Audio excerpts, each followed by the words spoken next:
Yo, what's going on, everybody? It's your boy Six Colors here. You can also call me Ja.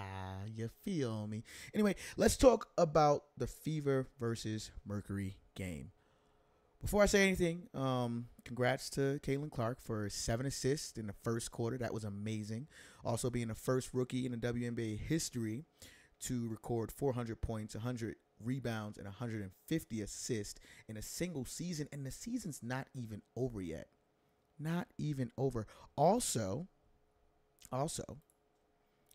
she's on her fifth straight double-double with points and assists, which is the second longest streak in the WNBA history. So, yeah, I'm not going to say too much about that. This last win over the Mercury put the Indiana Fever at 7th overall. All right. 7th overall with a record of 10-14 overall, winning the last 6 of their 10. This rumor, I don't know if y'all heard it, but there's a rumor going around that Clark may make an appearance at the Olympics due to Diana Taurasi's injuries. But I won't comment too much on that just because right now it is technically still hearsay. But there you see it right there, that it is a conversation being had. All right. Let's talk about the injury report. So, unfortunately, the Mercury did not have, their normal lineup, their full squad. They actually were pretty beat up coming into this game already. And then they actually ended up losing Brittany Griner about 11 minutes into the game. So she only got to play the first quarter and then about a minute of the second quarter. I believe they said she was out with a hip injury. I think she collided with copper and just took a bad hit. And so she's out. Okay, but before saying anything about the stats in this game, I'd like to first point out that in sports like basketball, it is important to have all the pieces to a puzzle when you're talking about the stats or, things like that with the starters and the key players. Their stats are usually because of who all is out there on the floor with them. But moving on. So, like I said, Brittany only played 11 minutes. She scored 4 points. She didn't have any rebounds. She had 1 assist. And, her normal stats, though, are that's what you want to really focus on. I mean, I get that she probably should have done a little bit more, especially being the tallest person on the floor at the time. Particularly, I would say with rebounds and blocks, right? Like, she didn't have any of that, and that's kind of a bad look. But again, going back to my previous statement about the pieces of the puzzle and not having them all there, that's a pretty big deal. But yeah, normally she's at 18.5 points. That's her stats, right? 18.5 for the season. 6.2 rebounds, 2.1 assists, 0.6 steals, 1.5 blocks with a field goal percentage of 56.9 and a 3-point percentage of 40. And then a free throw percentage of 80.7. She does average about 29.6 minutes, and it's only about 40 minutes in the game, so that's not bad. All right. Next, I want to talk about this. This is the reason why I talked about this first, because first of all, she's actually not on the injury report yet, and I'm not 100% sure why.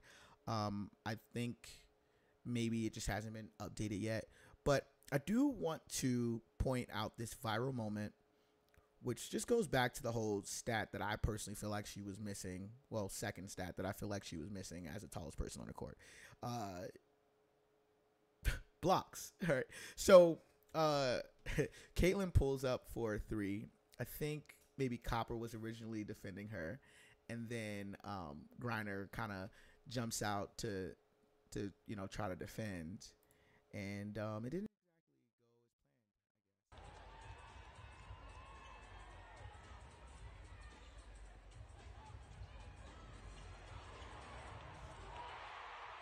So, yeah. I don't think that was what the intention was on that play. But, yeah, so let's go to the injury report. So, we've got on the injury report Natasha Cloud, which is one of their guards, Sutton, which is another one of their guards, Charisma Osborne, which is also another one of their guards, and then Diana Taurasi, another guard. Now, here's the thing. If you don't already know this, more often than not, the guards are kind of the orchestrators, if you will. So it's very important to have a strong leader on the court. Okay. Shooting guards, I wouldn't necessarily say really orchestrate much of anything. It's more the point guards, and I think it kind of, it's kind of the name, right? Like point guard, right? Like they're but anyway, yeah, so not having that is a pretty big deal, and at least two of these people have a very large impact on a normal flow of the game, while the other two, I'm not sure if they were replacements or what. I'm sorry, I'm a little ignorant when it comes to that, but just seeing that, having four guards out, it's a major blow that they had to take. So for Diana Taurasi, all right, so her average is 16.6 points, 4.7 rebounds, 2.6 assists, 0.7 steals, 0.2 blocks, with a field goal percentage of 39.7, 3-point percentage of 35.4, and a free throw percentage of 87.5, while averaging about 29.8 minutes a game. And not to mention, she is very much like the team leader, right? Like she's the one that a lot of the younger ladies are looking to and things like that. Like she is likely a big part of the glue to the team, if you will, right? So that, of course, is a pretty big blow to have to take, not having her out there on the floor. Obviously, she was there on the sideline supporting her team, trying to keep them pumped up and everything like that. But her position and what she does on the court, it has a huge impact. So without it, that was a hard thing to do. Try to pull away a win, but let's not pretend they didn't try. All right. And then next on the list, we'll talk about is Charisma Osborne. Again, I'm not really sure, how long she's been there. She's only played 2 games. So I imagine probably not long. Likely was a replacement, for the loss of a guard. But she, in her 2 games, she only averaged 1 point, 0.5 rebounds, 0.5 assists, 0 steals, 0 blocks, a turnover, with a 50% field goal percentage, 0% 3 points, 0% free throws. That doesn't necessarily mean she didn't take any of those shots. So I'm not really 100% sure. Well, I guess technically it does mean that, right? Because she's at 50% with 1 point. So I guess it does mean that. But yeah. So yeah, not really much to talk about there. And then Sutton, I guess similar in like her impact, but clearly has been there for a while. She's played 20 games, but only averaged 3 points, averaging 15.6 minutes. So that's almost half the game, right? So it's not like she's not playing. 1.2 rebounds, 2.5 assists, 0.7 steals, 0.1 blocks, 1.4 turnovers, 30.4 field goal percentage, 26.5 3-point percentage, with a free throw percentage of 69.2. So not really missing much there, but I do wish her well. I hope she gets better soon. And then one of my favorites, Natasha Cloud. And again, all 4 of these are guards, right? So again, that's saying something. So she averages about 12.5 points a game, 4.4 rebounds, 7.2 assists, 1.7 steals, 0.6 blocks, 3.5 turnovers, 42.5 field goal percentage, 29.3 3-point percentage, and 81.7 free throw percentage. And this is something you don't want to see when you're thinking about the fact that you have people on your squad also that are injured but are supposed to be playing, in the Olympics. Like, that's also a big deal, obviously. But yeah, this is another player who has a large impact on Mercury's game that just was not able to play. someone who was able to play that also has a large impact on a game and had an amazing game last night, which is Copper. Man, Copper got that dog in her for real. Like this, I know like that term is used pretty loosely, I think, when referring to some of these, people, but seriously, like she's got that dog in her and she is definitely competitive. I think she probably does not get nearly as much credit or hype or whatever as she should get. But what she did last night was nothing short of amazing, especially after, being down 30 plus points, which is super deflating for anyone. And she just would not let the Mercury go away. She wouldn't let it happen. And it was amazing. All right. So you see it there. She had 36 points. 36 points, which oddly enough is also as many points the Fever gave up in the last 12 minutes of the game. Not saying that that's where she got them all, just because that's not the case, but I do think that is it's quite the coincidence. But yeah, so she's played 23 games. She averages 23.5 points, 4.4 rebounds, 2.3 assists, 1 steal, 0.1 blocks, 3 turnovers, 44.9 field goal percentage, 33.6 3-point percentage with an 81.3 free throw percentage. Last night, she just honestly, like, she pulled out all the stops when it was needed. Obviously, too little, too late. But I'm glad she did what she did because it shed some light on a major issue, I believe, that falls on the coaching side. I mean, it just, I think that's something that a lot of people had already been alluding to, and some straight, just flat out saying it. But this was a major coaching staff failure. Okay, it was. Despite the win, it was a major coaching staff failure. Okay, all right. So let's just talk before we talk too much about the coaching staff. Let's talk about Celeste Taylor, and this is also, I think, a crazy coincidence as well. So Celeste Taylor was a second-round pick for the Fever and played the first 5 games with them, averaging about 3 minutes. Not great points, but, still averaging about 3 minutes. And I shouldn't say not great points, not great stats, period. But she did average about 5 minutes with them. 3 minutes with them. And I don't want to focus too much on that because she does have a long list of accolades from her college days. So in college, she averaged about 10 points, 4 rebounds, 3.5 assists. She was also named Big Ten Defensive Player of the Year. I mean, like, I think last night was kind of her second chance to, pull off some key assists, right? Because she did. She actually had 1.3 rebounds and 5 assists, which that's like the one that sticks out, right? She didn't have, an amazing game otherwise, but those 5 assists, those were key assists. She did have 2 steals. That's also a big deal because I do believe they scored on both of those. And she went 1 of 1, or 1 of 2 for her free throws.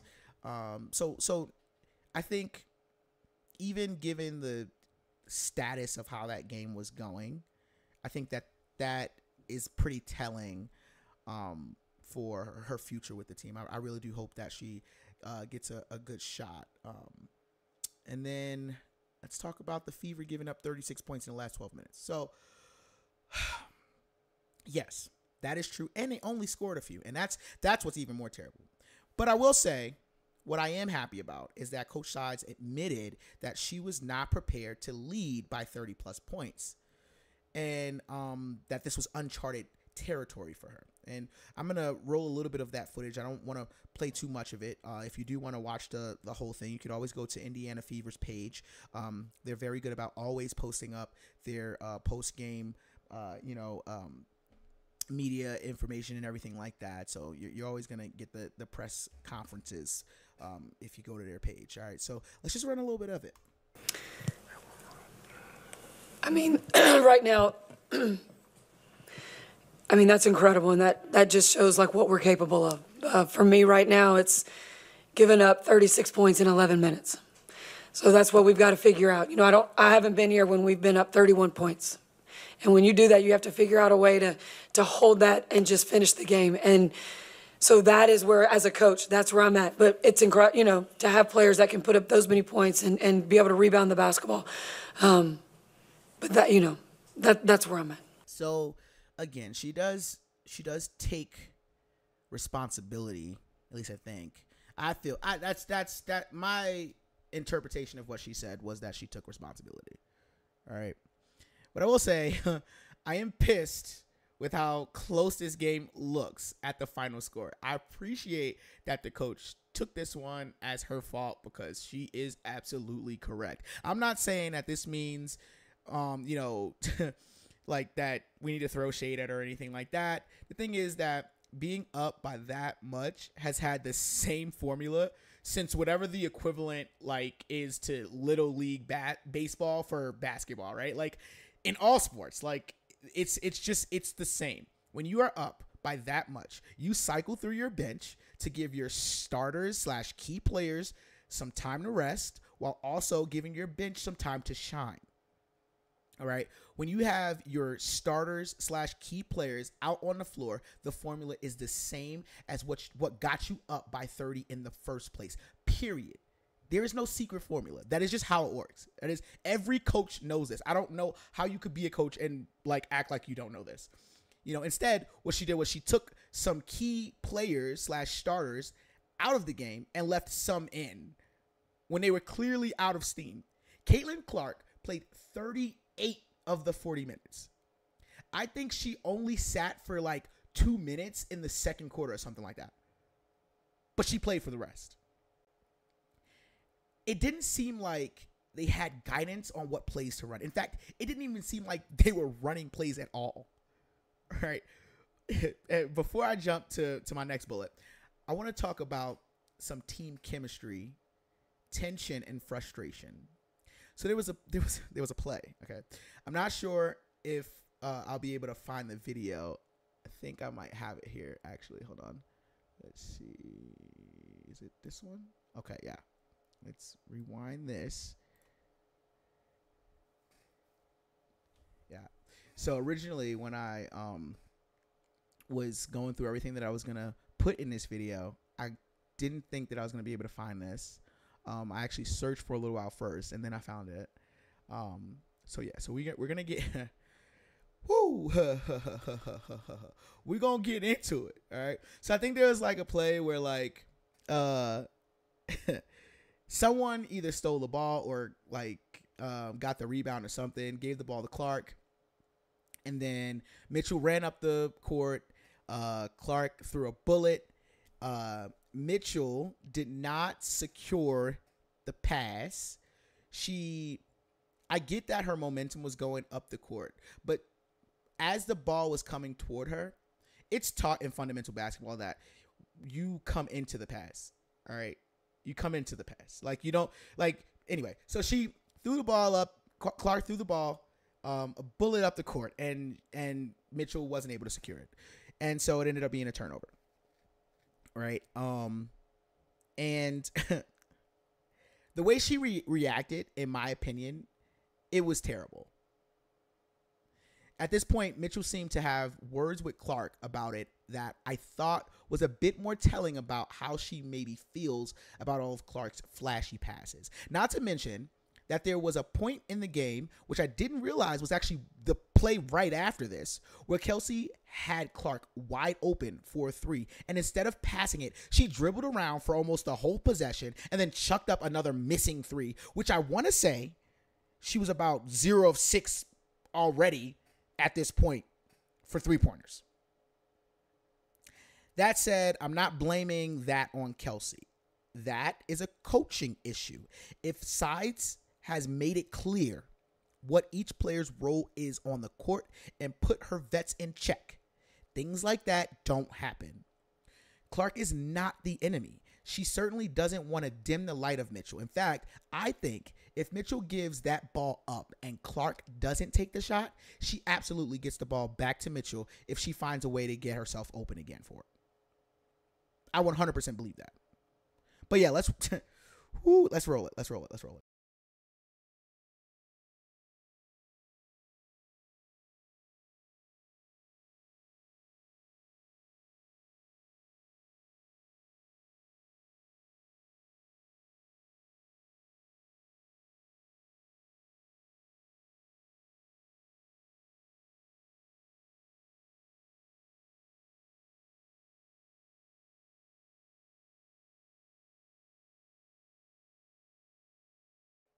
So you saw it. So you saw it. And also, clearly, I was incorrect. It was just the way the video was edited. It was not necessarily the play right after. But nonetheless, you saw it. Like, wide open. Wide open. The reason I bring this up is because there seems to be a lot of confusion from fans about why you don't see more players like Clark in the WNBA. Okay? I'm going to try and make this a quick rundown because, honestly, I can actually talk about this for hours and ain't nobody got time for that. But listen, the reason fans have not been able to find a level of entertainment in women's basketball that matches men's basketball is because, and I'm honestly trying to find a way to say this without it sounding like negative, because the truth is that it's not what you think or what you may have heard the most about it. I'm not even going to give the people that say that other stuff the satisfaction of repeating that nonsense. Let's take a look at what people love about men's basketball, okay? So one of the things that people love about men's basketball is the dunks, right? Let's be real here. The dunks, we are absolutely here for it. We love it, okay? We love it. Okay, then you got the crossovers. That's another thing that people love about basketball. And Caitlin knows how to do that. She absolutely knows how to do that. Oh, she touched earth. Right? Then you got the flashy passes, the creative shots, and of course, the shit talking. We like the shit talking. We do. The shit talking in the rivalries, we're here for it, all right? But I'm sure there's more. Just for the sense of this discussion, let's talk about the 5 that I just mentioned. All right. First off, most women aren't able to dunk, so I don't think I have to talk too much about that. The ones that do don't usually do it in a way that's super entertaining per se, but that doesn't make it any less amazing that they can do it. I'd argue actually that it's even more amazing, but whatever. I digress. Excuse me. So I'm going to bunch crossovers, flashy passes, and creative shots in together because they are honestly essentially all about the same, or at least they kind of complement one another. High school coaches and college coaches for women's basketball up until the last few years, by the majority, have taught fundamentals over entertainment. In fact, there are times I've seen players benched for being too flashy even if the shot went in. The coaches see competition. They often would say things in the locker room like, no one is going to be talking about the flashy pass you made to get that bucket. The only thing that matters is the numbers in the win and lose column. And honestly, a couple of decades ago, they were right for the most part. The problem is that the competition alone is not enough to put butts in the seats. High school, fine. I don't even think people pay to go to those games. College, I don't know. Okay, I guess. I don't know.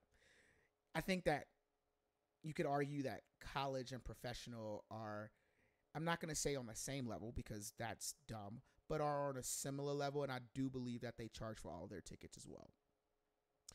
But anyway, professional. If you can't afford to keep the doors open, who cares if you're winning? People need a reason to watch. Fundamentals have been beat into these ladies. What they need is, and I think I heard a player make a comment on this in the past, just more in a negative way when speaking about Caitlin Clark. She could have explained it better so that fans had some context, but whatever. What these players need is the green light to let their game flow. Yes, run the plays, but do what feels right to you when you have the ball. Do what feels natural. The league has to stop dimming the light of these ladies, because I promise you that there are others that had the potential to be as great as Clark, but that dog was snubbed out of them at such an early age for the sake of fundamental basketball. And then, of course, lastly, shit talking and rivalry. I'm not going to spend too much time on this, but the fact of the matter is that most of the girls that talk shit in high school didn't even make it to a college team because they were written off for having a bad attitude. Competition is a huge part of the sport. I'm not saying that they should be allowed to be, wildly disrespectful and fight or whatever, but they should have the space to show the world that dog, not only through their gameplay, but through celebrations and mild shit talking. These moments are ones that get people talking and create healthy fan rivalries that we all enjoy from the sports in the world. I'm not watching basketball because I want to see women being ladylike, whatever the hell that means. I want to see women competing. I want to see more things like what we all believe Caitlyn said the other day. Ref, she's so soft. You fell for it. Listen, I don't know. It could just be me. But if that's the case, then someone needs to explain to me why that moment went so viral. All right. Shit talking is always the way to go, bruh. These rivalries are real, bruh. You're not going to tell me these rivalries ain't real, bruh. Okay. You see it. You see it. Talk your shit. Talk your shit. I'm not saying this was a great moment, all right? But I'm saying that it's a part of, like, proving the point of we here for it. We like that shit. I know I talked about it before, but during the time that Copper, like, went hard in the paint, and I mean literally hard in the paint, she saw an opportunity for an upset and was almost successful. I am a fan of sides. I'm not on the wagon of all these folks that want her fired. I think that she really cares about the ladies on the team, and she's simply trying to find a way to bring it all together so that they are set up to succeed. Don't take my calling her out, I'm not saying like she's a bad coach or whatever, that I don't like her. It was bad coaching, but I don't think she's necessarily a bad coach. As a previous player myself, I'm just speaking on what I've known to be true about the norm and how the basketball game flows, or at least how it's supposed to flow. Going back to the loss of an amazing blowout status lead, I believe that during this stretch, there were times when Kelsey was out. There were times when Aaliyah Boston was out. And maybe even sometime when they were both out at the same time, while Caitlyn was still on the floor. Now, I don't know if this was Coach trying to prove a point to the fans, but one might say she thinks she proved it. What do I mean? Well, a lot of fans seem to think that Caitlyn is doing all of what she's doing by herself, which is a silly argument. Even the best players in the world need decent supporting players that they have like practice with or have a good chemistry with. So leaving her on the floor with players that she clearly doesn't run with doesn't prove anything other than if that is why the coach did this, then she's just petty. But I don't think that that's why she did it. It is more likely that she left Caitlyn in the game simply to attempt to break the assist record that Caitlyn tied last night. Going back to me liking sides and why, I believe this was actually the reason. All these things said, the facts are this. The Mercury were not at their best last night. They had some major key players out of the game. So this should have been a blowout. However, Copper showed up and reminded everyone why she is Team USA. I love her and her fighting spirit, which is why I'd be excited to do a series on all the Team USA players for women's basketball. Though I will say I'm currently working 10-hour shifts while also in school and being a husband and a dad and all that, so bear with me. But I will try my best to get the series completed and loaded up. So thank you for watching. Don't forget to like and subscribe. Until next time, love you. Peace.